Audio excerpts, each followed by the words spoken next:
தற்போது கிடைத்திருக்கக்கூடிய செய்தி, வேங்கை வயல் குடிநீர் தொட்டியில் மனித கழிவு கலக்கப்பட்ட வழக்கை சிபிஐக்கு மாற்றக் கோரிய வழக்கானது ஒத்திவைக்கப்பட்டிருக்கிறது. வழக்கு விசாரணையை அடுத்த வாரத்திற்கு ஒத்திவைத்து சென்னை உயர்நீதிமன்றம் உத்தரவிட்டிருக்கிறது. அண்மை செய்திகளை பார்த்து வருகிறோம். வேங்கை வயல் குடிநீர் தொட்டியில் மனித கழிவு கலக்கப்பட்ட வழக்கை சிபிஐக்கு மாற்றக் கோரிய வழக்கானது சென்னை உயர்நீதிமன்றத்தால் ஒத்திவைக்கப்பட்டிருக்கிறது. இந்த வழக்கை அடுத்த வாரத்திற்கு உயர்நீதிமன்றம் ஒத்திவைத்திருக்கிறது. அண்மை செய்திகளாக பார்த்து வருகிறோம்.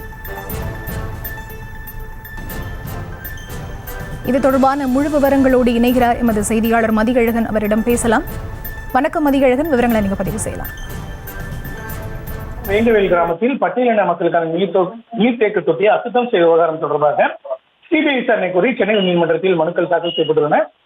இந்த வழக்குகள் பொறுப்பு தலைமை நீதிபதி டி கிருஷ்ணகுமார், கே குமரேஷ் பாபு அமர்வில் விசாரணைக்கு வந்தது. அப்பொழுது மனுதாரர் தரப்பில் ஆஜரான வழக்கறிஞர் ஜி.எஸ். மணி 2022 ஆண்டு டிசம்பர் மாதம் நடந்த நிகழ்வு தொடர்பான வழக்கின் விசாரணை 2023 ஆண்டு ஜனவரி மாதம் சிபிசிஐடி விசாரணைக்கு மாற்றப்பட்டது. உயர்நீதிமன்றம் ஒரு நபர் ஆணையத்தையும் அமைத்தது என தெரிவித்தார். தமிழக அரசு தரப்பில் ஆஜரான கூடுதல் தலைமை வழக்கறிஞர் ஜே. ரவீந்திரன், ஒரு நபர் ஆணையம் மற்றும் சிபிசிஐடி தரப்பில் அவ்வப்போதைக்கு அறிக்கைகள் தாக்கல் செய்யப்பட்டு வருவதாகவும், தற்போதைய விசாரணை நிலை குறித்த அறிக்கை தயாராக உள்ளதாகவும் அதனை தாக்கல் செய்ய அவகாசம் வழங்க வேண்டும் என கேட்டுக்கொண்டார்.